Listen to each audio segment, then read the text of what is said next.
The strongest cards in Fusion World's third set have finally been revealed. So with that, let's see what we can expect in FBO 3 Raging Roar. As of note, we haven't seen every single reveal thus far like they did with FBO 2. We're probably going to get a card dump at some point a couple of weeks leading up to the set's release, but now we're jumping into alternate art reveals, which means they're effectively done showcasing us any mechanically new cards, which is fine. We will have a couple of gems in there. There's like some stuff in green, like a Kinkai that we specifically want to see, and of course a smattering of more powerful or at least good utility cards. We're not going to see any of that now, but nevertheless, we still have all of the SRs, the secret rares, as well as just some good mid-rangey utility pieces that they did decide to showcase. And of course, the super combos, even though we're not going to go across those. And whenever we go through the colors, we're actually going to take a look at the different leaders as well to give us a little refresher and some context about how the cards play together. So here, of course, we've got the main set black being a new color introduced in set 3. Has like multiple themes. Honestly, it does a lot. But the two biggest ones are that it manipulates things based on if you have cards in your combo area or puts cards into your combo area. And secondarily, it cares a lot about the energy marker. It'll produce an energy marker, it'll use up energy markers, and you'll get extra benefits between the backs and forths of having or utilizing energy markers. When it comes to leaders, they're all standard front side except for the Jiren, which we'll see a little bit later. So on the back side here, we've got a GT Goku, gets to draw a card, and then for activate main for 1 energy, you get to give a card 10k until your next turn, which is great defensively for the card as well. And if you use an energy marker, 15. Alternatively, into the starter deck, we actually have Bardock, which I love Bardock a lot. He's just a little bit R-type locked. On swing, draws a card, then you get 5k power, which is cool. He's a 25k swing just for free, no real extra curriculum to go there, which is nice. Then act battle, you get to combo a Bardock screw from the top of your deck for free, which is really cool. It's like essentially getting a second draw if necessary, but that does lock you into Bardock's crew. Nevertheless, you can place the card on the top or bottom of your deck, so it's almost like you get a scry also every single turn if you really wanted it. At the end of the day, that might just be good enough. So either way, we will see. Jumping into the brand new SRs that we've gotten for black, here's a 3-drop Bardock. Auto once per turn when you use a card in a combo while this card is in battle, draw 1 card, then switch this card to active mode, effectively making it a 30k swing, 25k swing the first time around. That also gets to attack twice. It's a 5k combo. And then the Bardock deck is obviously really sweet because you get to do that for free. So you effectively combo from the top of your deck and get to draw a second card. And of course, this card can do that every single turn that it lives, which is really neat. Really solid card, great tempo, can be used in any black deck, honestly, and just is better in the Bardock's crew deck. Going from there, we've got Kakarot, which is really important. A weird card, super weird. I'm not gonna lie, there's a big part of me that's not entirely sure how I should feel about this, but nevertheless is important for everything that black is trying to do. So it's a 1-cost Kakarot with 2 power if you actually go look in the top right corner of the card here, which I think is hilarious. Got 5k combo, and then on play, place 1 card from your hand at the top or bottom of its owner's deck. So it's a cost, but it can set up your deck for you. So it's not a Bardock's crew itself, but obviously it can set up for your Bardock, or if black ever gets any more top of deck abilities. And then the ability is, if you don't have an energy marker, get an energy marker, which is really powerful when you consider how many abilities in black are going to require the energy marker. So it does double duty in the Bardock deck for setting up the top of your deck. And additionally, it also allows you to get an energy marker for 1, which turns on your abilities. I think this is as cheap as they can make it. You're never netting really value on top of it, but hey, on turn 1, technically it's a ramp. Costs you a card in hand, but it does allow you to go into your turn 3, 4, 5 plays much sooner if you're the first turn player. It's a temporary ramp, but nevertheless can still lend itself to being really powerful. Weird card, but really important in the bigger picture of everything that black is trying to do. Then going on, we've got Pan GT, 2-cost 20k, 5k combo on play, add up to 1 card from your life to your hand. You guys know me, I don't particularly love that mandatory self-awakeners are in the SR slot, but hey, they've got move booster boxes, I get it. When attacking for 1, you get to draw 1 card, so you're trading off 1 energy for 1 card. Then if you removed an energy marker with the skill, you get to choose one of your opponent's battle cards with a cost of 4 or less and return it to its owner's hand. So black has this weird thing where it'll either bounce or KO, and it kind of depends on the two depending on the card, which makes it feel like it can do a little bit of everything. Obviously, we'd rather KO here, but the fact that you have a 2-cost that for 1 more energy, assuming it's the energy marker, you're able to bounce something off and get yourself some tempo and keep on drawing cards is really sweet.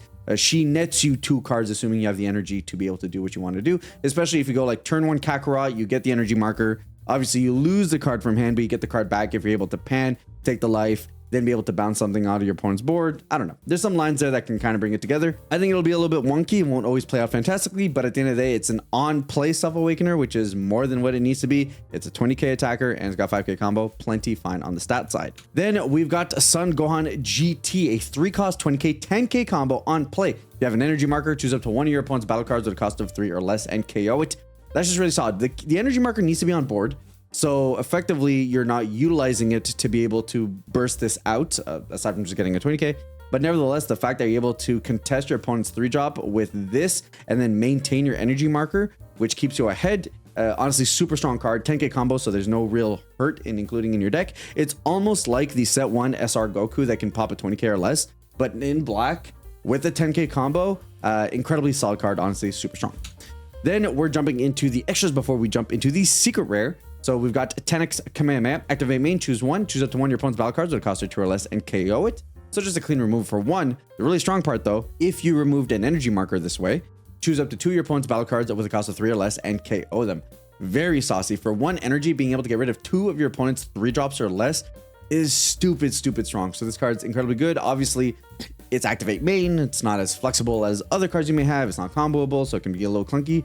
But the amount of tempo that you can gain from just being able to pop to your opponent's thing, play another thing, and be able to continue on with your day, super solid.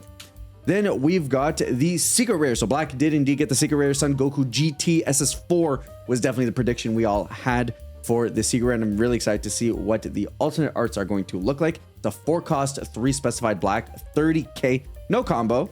Fair enough. When attacking once per turn, if you don't have an energy marker, you may place 1 energy marker. So on swing, ramp 1 effectively every single time. Then end of your turn, if an energy marker is removed from your game during this turn, draw 1 card. So every single turn that you're able to tempo him out, you will get the benefit of drawing a card. And it's an end of turn trigger, which means if you use the energy marker at 3 energy, not only do you get to turbo out of 30k, it also gets you to draw a card because the end of turn is when it checks, and then you'll also replace the marker there. So you effectively, this is super gross, especially if you're able to put yourself in a position of having multiple Son Goku GTs. Obviously, you can't add multiple energy markers, but the fact that if you're the second turn player, or if you're the first turn player that somehow ended up getting an energy marker, then you go turn 3 Son Goku GT, turn 4 Son Goku GT. If your opponent wasn't able to get rid of either of those, you're able to draw 2 cards after everything. Is really saucy and really necessary because black doesn't have a ton of way to draw cards depending on all its effects that like add back to the top of the deck or stuff like that. So honestly, super strong. I could very easily see this being the type of card that black wants to play a 4 of, and this set particularly does really push, in my opinion, the notion of running 4 secret rares depending on the deck that you're going to be playing. Moving away from black, and we've got Jiren, and I think Jiren is one of the most exciting leaders in the game, and that's specifically because of one of the cards that he's gotten. So as a reminder, he's a 15k frontside draw 1, and he awakens at 3 life or less, because this is Red's 25k leader. With the permanent, if you have a battle card with 30k power or more, you only take up to 1 damage in each battle. I really want to stress, if you have a way to take a damage during battle before combat is over, it's almost like you've effectively negated the attack, which will be very relevant for the SR that we're about to see. Then with the auto, when you take a damage, draw 1 card. So every leader has had a way to kind of alternate draw when we're looking at the 25k leaders. Broly pops his own energy, but there's a card that mitigates that in the Selku. Zamasu is able to essentially set up his life to have like a delayed draw, even though he discards. It's not as clean cut, but obviously blue has all this recursion that kind of makes it work. So how are we going to be able to utilize Jiren and effectively? Well, we're probably looking at a card that wants us to take our own life, and that's exactly what we get in the 4-drop SR Jiren, and is what definitely excites me the most when it comes to this archetype. The 30k 4-cost permanent, this card can't be KO'd once per turn, which is super strong. It means your opponent's gonna have to, if they're not on like blue or something like that, they're going to have to dump 2 pieces of removal or attack into it twice. And it has the activate battle on your opponent's turn once per turn. You take 1 damage. If this card's in rest mode, add the top card of your deck to your life. And remember what the Jiren said previously.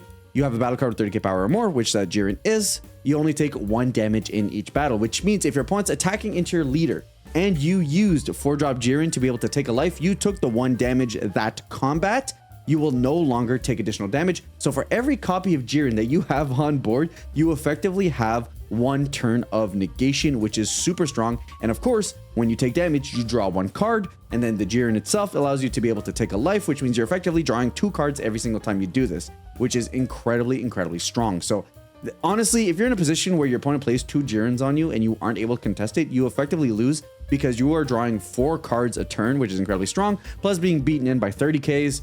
It's very solid, very spooky stuff. Obviously, not as powerful against blue, or like you're facing the red mirror, you have a way to lower the Jiren down to 25k or something like that, turns off the leader's permanent ability. But nevertheless, this is a really strong combo and gets me really hyped. Probably the most excited I've been for one of the 25k leaders that we've gotten over the past 3 sets. Moving on past the Jiren combo, however, we do have a few more cards here. Topo, not a 30k, so very notable here is just a 25k. 4 cost. When attacking, discard 1 card from your hand, choose up to 1 of your opponent's battle cards with 25k power or less, and KO it. And when KO'd, draw 2 cards. So, I don't know. I don't love the way that this card reads. Obviously, it's more of a red generic card than it is specifically for Jiren. It's not a 30k, which is very relevant. It does KO a card, but you need to discard a card to be able to get there, which technically you get those cards back when that specific topo is KO'd, but a lot of things get around being KO'd. If you're red, you neg it down, that'll never be a KO. If you're yellow, you stun it, doesn't matter. If you're blue, you bounce it. If you're black, you bounce it, apparently. So there's just so many things that prevent when KOs that I just have a really hard time seeing where this will position itself as a card that you want to play. I don't know, it's got 5k combos, so it's not the worst, but I'm not in love with this card. Then we've got Dispo, 2 cost 20k permanent. If this card will be removed from your battle area by your opponent, you may place 1 card from your life in its owner's drop instead.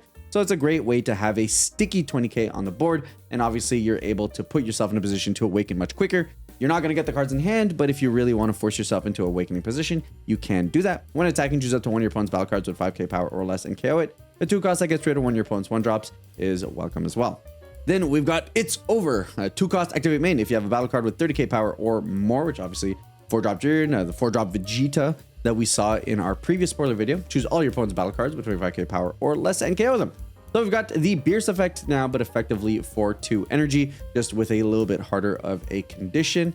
I think this could definitely see play as a tech choice, nothing crazy, but just having to know that at 2 energy, your opponent could potentially board clear you is something to keep in top of mind when you're in a position where you're trying to play around your opponent's Jiren board or trying to contest with a lot of attacks or something like that. Moving onwards to blue, and I am going to contest. I do not understand why blue's leader, and I don't know if I said this in my last video, but I'm saying it again because it frustrates the ever-living hell out of me. I don't understand why blue's leader is Goku. We already have a Goku in GT Goku in black, and this entire archetype plays around Satan City, which is obviously a great Saiyaman thing or a Son Gohan thing. There is no reason with all the cards that this archetype works with, especially with the when it's like you got Videl and the people that Gohan went to school with, there's no reason that this isn't Great Saiyaman, and the only consideration I have for it is that maybe they just don't want to model a Great Saiyaman for the digital client. I have no idea. I just really wanted to add that in as a little piece because it honestly super bugs me. Either way, normal leader when attacking on the awakened side though, he gets to draw 2 and then place 1 card on top of his deck. So obviously that sets up for top of deck shenanigans. And then activate battle opponent's turn. Once per turn, you get to switch 1 card your battle area into rest mode. If you have 7 or fewer cards in your hand, this card gets 10k power for the battle. That's pretty awesome. It's a free 10k combo. It's a free card every single time you get to use it. So you're netting an additional card every single combat or every single time it's your opponent's turn if you're able to get a card to switch to rest mode. And obviously the most reliable type of card we can get to do that is a field card.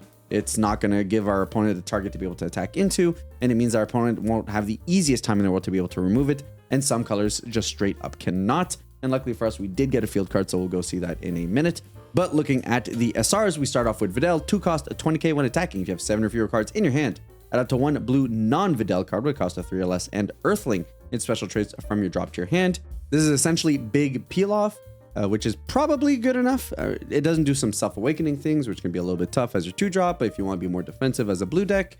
And what Earthling is going to be in your drop by turn 1 or 2, I'm not entirely sure, but nevertheless, I think this is a perfectly fine card.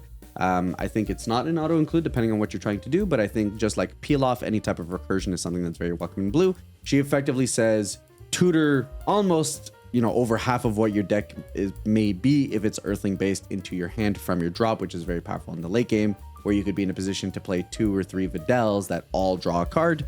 can be really solid. So not terrible on that front. And then here is the field card. 1 cost, Earthling Satan City type. Activate main for 2 energy. Place this card in its owner's drop. Look at the top 3 cards of your deck and play up to 1 battle card will cost a 4 or less and Satan City in its special traits. Place the rest of the bottom of its owner's deck in a random order. So the fact that on turn 1 you can just set this and it just kind of lives there as a card that you can utilize your leader's ability with is really cool. Definitely something that the archetype needed, and the fact that you can then pivot that into a card that will play and cheat out a 4 cost. So kind of like a delayed, hey, we pay 3 over the course of our 2 turns, so we're saving an energy in the long run, and especially in like our earlier turns where it may not be as impactful, we welcome that as well. So definitely something that the deck needed, at least to make the leader ability consistent. Moving on to green, which is like kind of one of the weirder ones, very interesting, and it did really come together in the latter half. Piccolo is a regular draw leader on its front side, and then on its back side has when attacking get to draw 1 card, and then auto once per turn when this card's attack deals damage. So specifically when it's attacking or a card says, hey, this card deals damage, if you have 8 or more energy, you get to switch it to active mode. And when attacking to draw 1 card is not once per turn. So effectively Piccolo can swing twice and draw twice if that first swing is able to get damage into your opponent. This is really strange because of like what green wants to do, right? At 8 energy, we're in a position where we can be playing Broly, and Broly draws us a card and gives us 2 45k swings. So is what green is trying to do enough in this Piccolo package to justify not just spending your turns playing big boss monsters that effectively do very similar or better than what this leader is trying to do? And in that, we actually have Special Beam Cannon. So it's a 5 cost, activate main, choose up to 1 of your opponent's battle cards and KO it. So it's removal, nice. Then if you have 8 or more energy, choose your leader or up to 1 of your battle cards, so flexibility is nice, and give it a 30k power for the turn. And the fact that's for the turn means that now your Piccolo is actually able to be a 50k that swings twice, draws twice, assuming you're able to deal the damage. Cool. What can we do with that additional 3 energy? Or is there a way to really make that better? Because at the end of the day, 2 50k swings plus a KO is nice, but effectively is still Broly, right? If we Broly, we get our leader swing, we draw 1 card, and then we get 2 45k swings that draws a card and KOs a card. So we're still in that realm of why would we not Broly instead? And that's where this 6-drop Piccolo comes in and brings it together. It's a 2-card combo, but nevertheless, makes it a little bit more realistic as to why we're doing all of this. It's a 6-drop, 30k with 5k combo. When KO'd, add the top card of your deck to your life. From here, life gain is always very much welcome, even though it's at the discretion of your opponent, but nevertheless, we have some life gain on a 30k body. Activate main once per turn. If you have 8 or more energy, the next time you use an extra with a cost of 5 or less from your hand, you don't have to pay the cost. Now, of course, this is now Special Beam Cannon, like we just saw.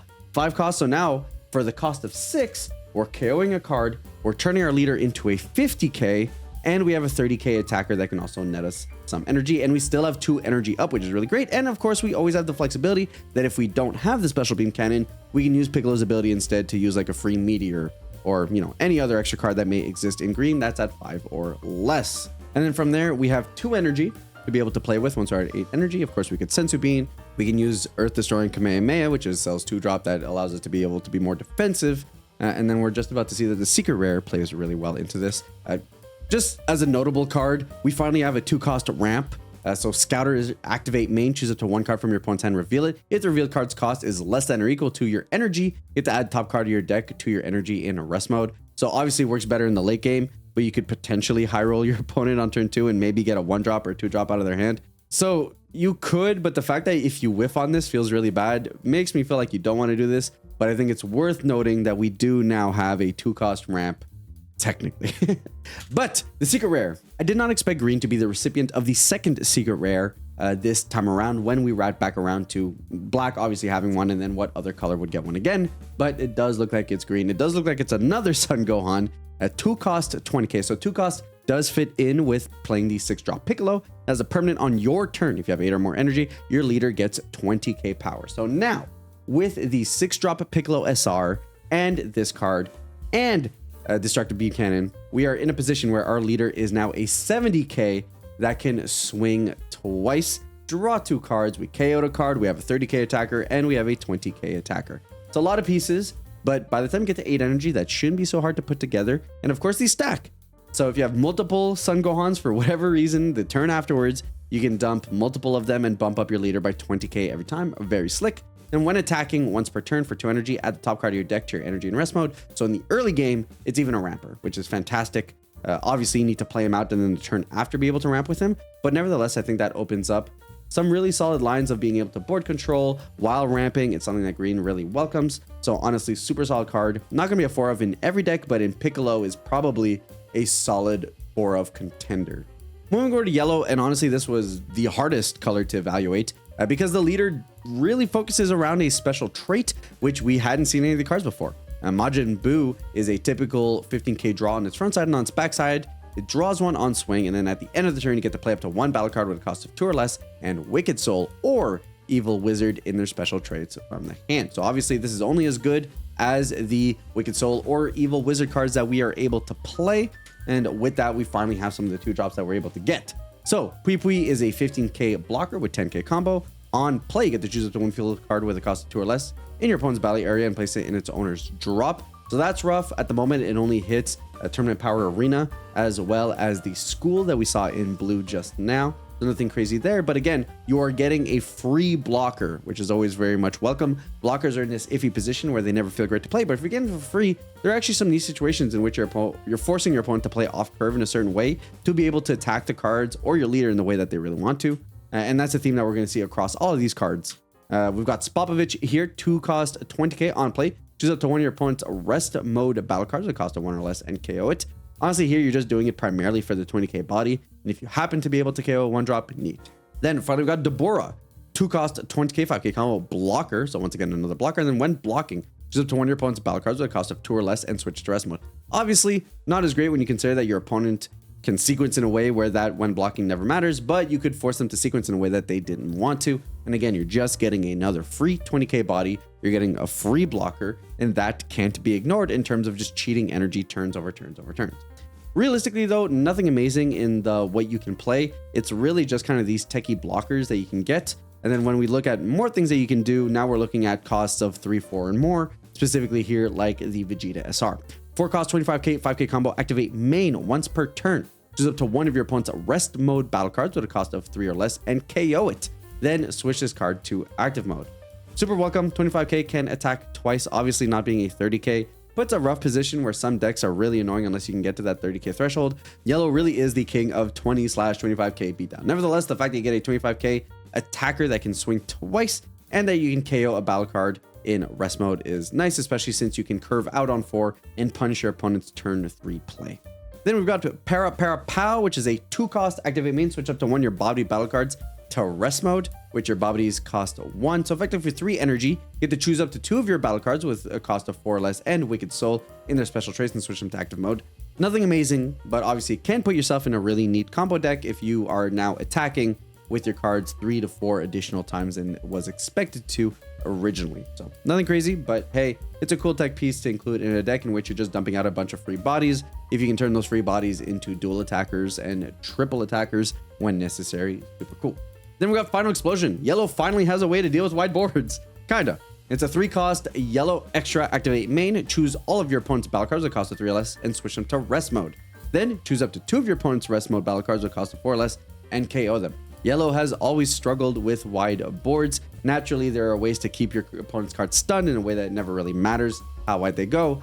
But the fact of like how wide the red Topku deck was able to go, which obviously Topku was the best deck, so kind of tough to say against any other deck, but nevertheless, going super wide can really put yellow in a really weird position with how much it board controls and so on and so forth. So the fact that now we have a card that can deal with 2-for-1s against our opponent is nice, although it is very limited. For 3 energy, the fact that you can only rest mode 3 costs or less and then KO 4 costs or less is not amazing, especially since your opponent can play around it by just not attacking with their 4 cost. But nevertheless, hey, the fact that we have cards in yellow now that are able to 2-for-1 is very much welcome.